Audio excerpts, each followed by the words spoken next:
Hi, everyone, and welcome to the Resident Rulebreakers. I'm Kayla, I'm Camille. and today's podcast, we're going to be talking about the mid-season finale of Season 5, Episode 510, called Unknown Origin. It was written by Amy Holden Jones and Andrew Chapman, directed by Rob Corn. So they're pulling out the big guns for this one because it was a mid-season finale. And there's a lot of new developments in this episode, new characters. The first thing I want to mention is there's a new doctor on the scene, and her name is Cade Sullivan, but she goes by Cade. And her and Conrad meet on Kit's Flight Go team on a high-level trauma outing. And they save these two. There was like a wreck on the interstate, and I-20 runs right through Atlanta. So can we just stop? Wait. Before we talk about Cade, can we talk about Conrad and that baby? Marion? Oh. Oh my God. I wasn't even expecting Marion. Like, I knew that she had ice cream with him and Gigi, but I'm sitting here going, I wasn't expecting them, like, because they said, no, Conrad won't get serious until the end of the season. And I'm like, so we're not going to see him actually be with anyone or sleep with anyone until end of season, right? That's where I was taking that. Just because he's not being serious doesn't mean that he doesn't sleep around. So there's a difference. No, but he needs to be careful. Yes. Like, because she's babysitting his daughter. Yeah. Right. And then okay, I know there was and I'm glad that she didn't see her, because like my dad was that way, where I didn't know if he was doing things. Like I had no clue, literally. True. Until he was really serious. Yeah. Here's the thing. Like, I'm just creeped out by that, because okay, there has to have been a time jump between her being in his bed and like her at the door picking up the kid, but that's still like awkward and a little creeped out and like ill, and like I hope you took a shower. And also like there are just some lines you do not cross. I mean, like sleeping with your child's babysitter. I've never babysat, but I would never sleep with like my client's dad or anything like that. That is just gross to me. Because I mean, there's no, you don't do that. Sorry, guys, but I kind of figured they were going this way with Marion, but I was hoping for a little bit further into the season, not into the mid-season finale. Even if they didn't go there at all, I would have been okay. But yeah, I had a feeling Cade was definitely on the list of potential love interests. I kind of figured it was going to be Marion, and I didn't want it to be on that list as well. So, do you think Billie would be added on that list? I have a feeling Billie's going there, but we'll see. We've got we got 13 episodes. I mean, AJ looked like he was, eyeing Billie. They did say there was a love triangle. Not with AJ and Conrad. Please don't do that. But I don't want that either. So, but yeah, with Cade, she has like this. Her past is pretty much not available on the internet. She has no digital footprint, and it's rare in today's world to not have some form of social media present. Especially if you're a doctor. If you're a doctor, you have some type of listing for you on a website somewhere with a review rating thing. Like, well, she obviously has some kind of she would have to have some type of listing somewhere. The Georgia board people. Yeah, well, I mean, they looked her up on the board, on the board or whatever, and she's there. Or at least Kit did. So I mean, like, she just doesn't have social media, which is kind of ironic for them to bring that up about Cade as an issue since Matt Zuckery has no social media. Yeah, but he's willingly doing this, and she was she, and that is a question for the rest of the season. That's one of the things that there was an interview from a French article that was translated into English by Marie, who runs the Resident France. She translated it in English, and pretty much Andrew Chapman says that that's going to be one of the major topics of the rest of the season is what is Cade's past and why does she not have a digital footprint. So it's going to be playing out till the finale, which is 13. That's literally 13 episodes. So from now, and it'll air in May. So yeah, and but Cade and Conrad saved two girls, a cat, and delivered a baby all in one afternoon. So I mean, but like the doc, she seems like this was a really jam-packed episode for her. It was. Like, welcome to the fire of Chastain Memorial Hospital, because you went in, and then not only the fire, there really was an explosion. no, there was like some kind of accident. You saved 2 people from a bus or something, or what looks like a bus, and Conrad saved a cat. Then halfway to the hospital, you deliver a baby of a pregnant woman from Haiti. And we find out that you also did some work in Haiti, or assumed that you did work in Haiti, and then went to, and then like while you're dealing with, there with the pregnant lady, there's another patient who has this mysterious fever thingamajig who has to. You have to figure out what happened to him and stuff. I mean, like, that's like 5 patients for her in one episode. And she's double board certified, so ER and ICU, which go hand in hand pretty much. Yeah. So I like seeing that, but she is supposed to help take over some of the stuff that Devin would normally do. So we'll see that take change over. So yeah. What is wrong with Belle? We still don't have an answer. We go through 2 episodes questioning what is wrong with Dr. Belle. And it's the cliffhanger of the episode. Conrad knows, and he's the only one that knows, and he hasn't told Belle yet. So we'll learn in 5:11. The last scene is him telling them, but we don't know. So essentially, but we'll talk more about what's coming because I have that article that we're going to discuss it. But essentially that part's in there too. What happens to Belle, and it's going to be a big storyline moving forward for him, because the diagnosis is going to definitely cause a ripple effect for him, I think. The mysterious fever, you just mentioned it. Down here in the South, we have a thing called ticks. They're common. And one thing I learned being raised by a dad who's an outdoorsman is to take protection when you go into woods. You like they said in the episode, you put your pants into your boots, you wear a hat, you wear something to cover your arms and everything, because ticks like, I hate to say this, wet, dark places. And that's how you get things like Lyme disease and obviously this disease, whatever. I'm glad they didn't choose Lyme disease, because while it is an issue and has some really, it's not the only one, disturbing symptoms, it's not the only one.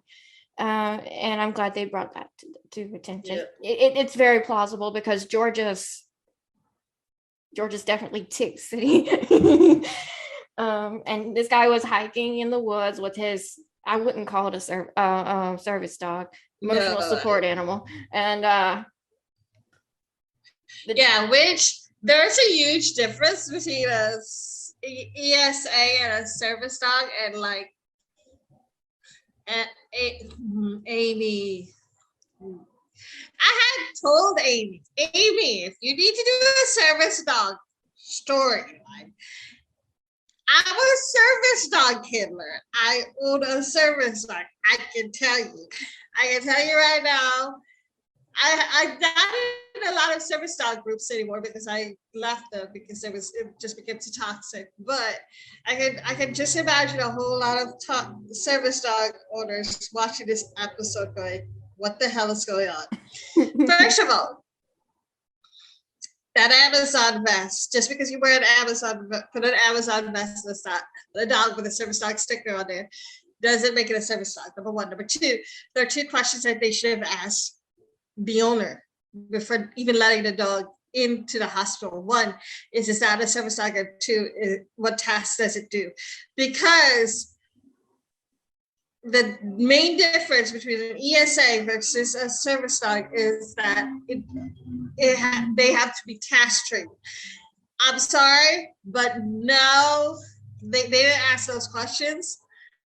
No, we didn't see any tasks that the dog was doing except comforting its owner, which is not a task. It's not classified. Comforting an owner is not a task. That any normal pet can do that. Yeah. So it's like there are certain areas of the hospital that a service dog can go to, like the ER, which is 100% right. I don't think an ICU is one of those places, though. Yeah, with the patients that have these patients that are in the ICU have horrible injuries. Yeah, I don't think so. And so, oh Jesus! Now there is a lot of debate on whether or not a service dog is allowed to be carried. There are certain agencies that have this whole floor on the floor thing, but it's not an ADA rule. The ADA rule says that it can be carried. So that the whole thing about it being carried, that's fine. It's just, I don't think that dog is a service dog because, yeah, it's an ESA, definitely, which is not a service dog. And yeah, some people need to learn. If you guys are going to do like these kind of special storylines, talk to someone who has a service dog. Yes. And Amy, your dog Penny is not a service dog. Sorry. Emotional support. I mean, I understand, because anxiety, that's definitely an emotional an issue. But the thing that makes ESAs different from a service dog, different from an ESA. Now, that's saying that there are psychological service dogs that help people with like PTSD and anxiety or whatever. There are those type of dogs. Yes. But again, the difference is that they have to be task trained. That means they have to for my service dog, she wakes me up from nightmares when I get PTSD episodes. She reminds me she like goes and gets my meds or whatever from medicine bag or whatever to go to when I ask her to get them for me, that kind of thing. Those are tasks that a dog is trained to do when you're doing when you have a episode or whatever, but especially if it's a psychological thing. But calming you down, being comfort, that kind of thing is not a task.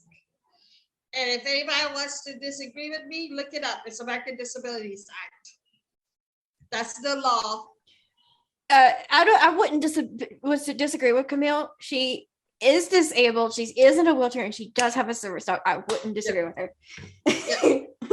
But again, American Disabilities Act. Yep, it's all there. It's all there. So I would have loved more realism on this part. But the fact is, Trevor really does save the day in this episode. It's not. I mean, Conrad still plays the hero, but it's not just Conrad. It's also Trevor, and I love that. I love Trevor's progress so far. Mm-hmm. I mean, first of all, how he got all those, how he wrote all those possible diagnoses on the whiteboard. No one knows. And then he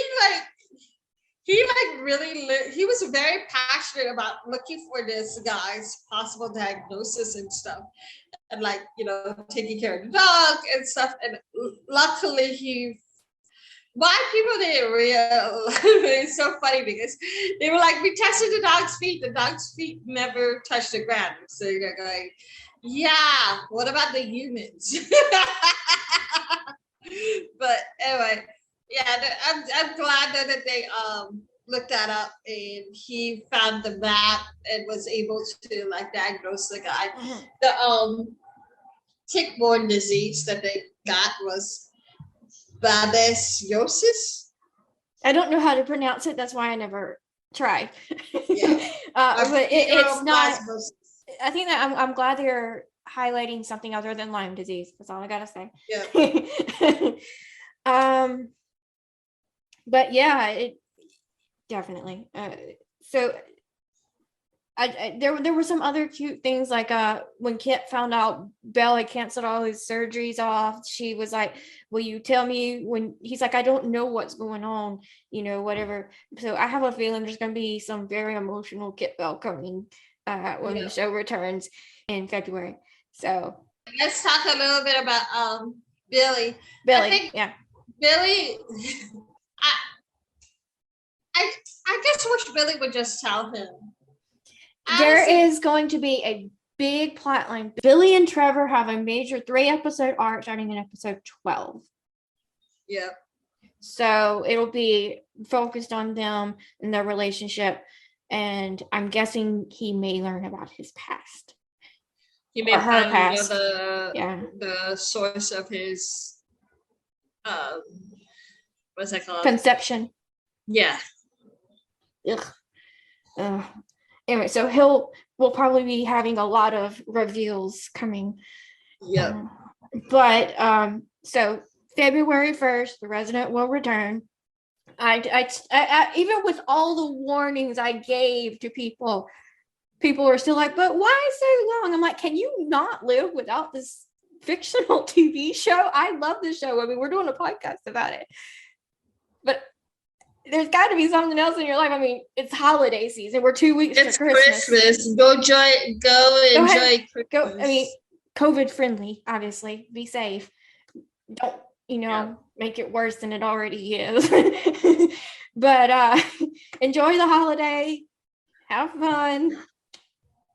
But there are other things in life than a fictional TV show. I know, right? So yeah, the ratings were 302. 04s are really, really, really steady. So looks very good for renewal. Yeah, nothing changes. Nothing changing.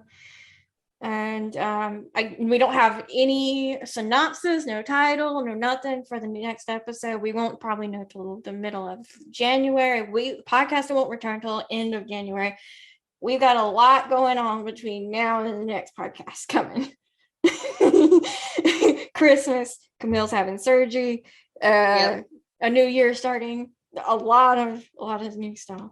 But okay. So this article, Manish will direct episode 14. Ooh. That is confirmed. So Davin will be very little in 13 and 14. No, very little Davin because of Manish directing. So that was information given to us by this article. But I wanted to say, so we're gonna highlight that significantly. 512, 513, 514 are Billie Trevor focused. And so there's that. Cade's storyline is going to go through the rest of the season. We've already talked about that. There's a moment, but Billie and Conrad, they actually have a quick thing here. He sings the praises of Jessica Lucas about that look at the end of 5-8, I think. Yeah. And they're going to actually play on that. So there is going to be some Conrad and Billie stuff as well.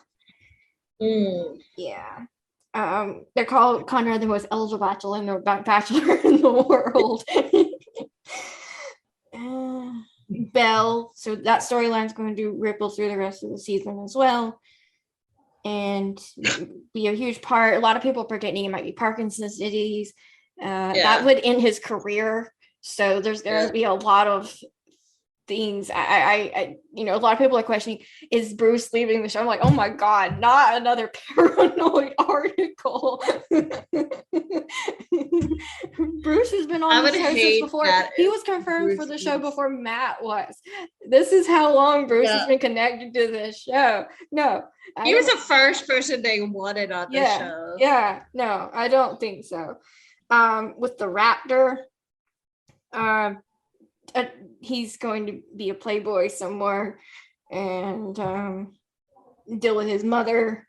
There were some other things in that. So there's that storyline for him.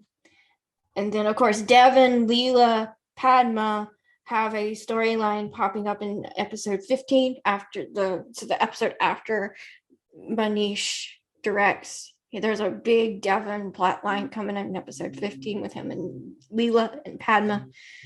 So, and it's going to be a big bombshell of a plot line, apparently. So, looking forward to all that. Juicy is what they're calling it. Yeah.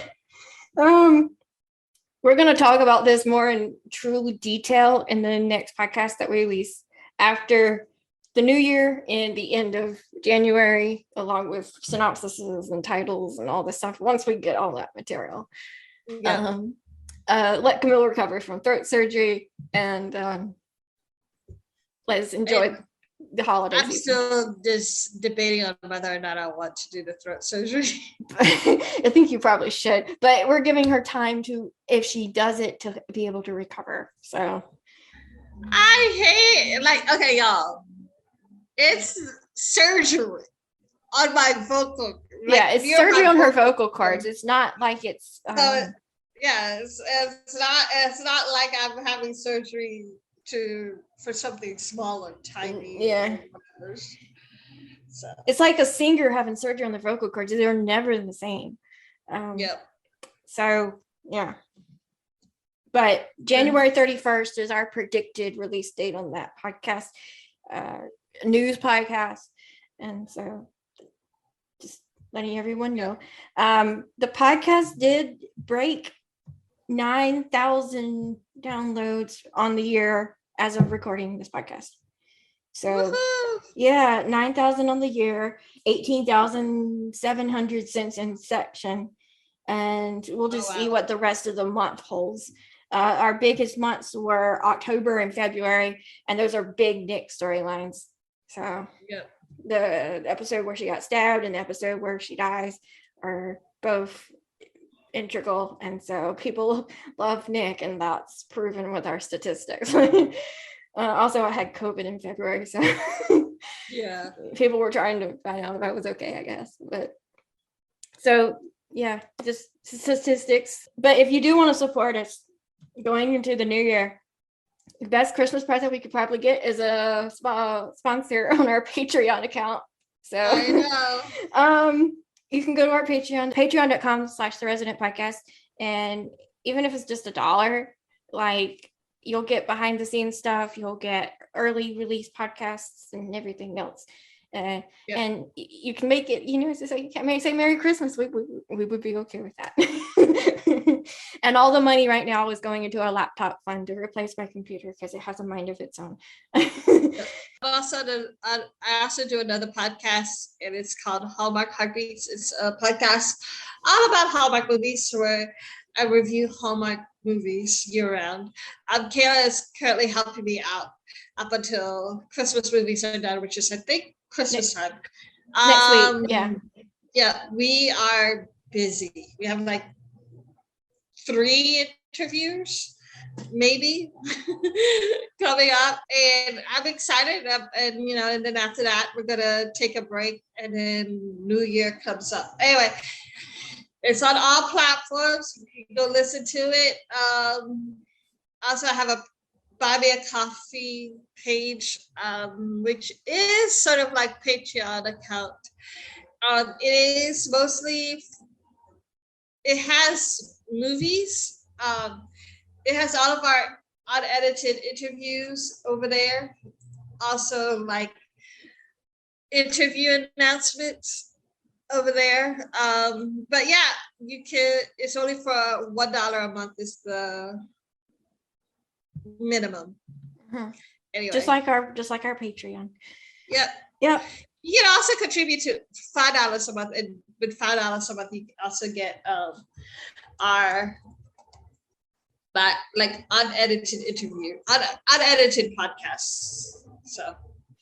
Yep. So, and then of course there are ways that we have our social media that we always reference at the end of every podcast. We have our email address, which is the resident rulebreakers at gmail.com. The Facebook group, which is the Resident Fox Fans. The Facebook page, which is the Resident Rulebreakers podcast.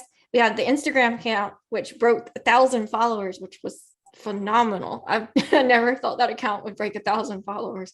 Yeah. So thank you, everyone. And it's at the Resident Podcast. Then, of course, Camille's at the Resident Fox Fan. I'm at KB Country 37.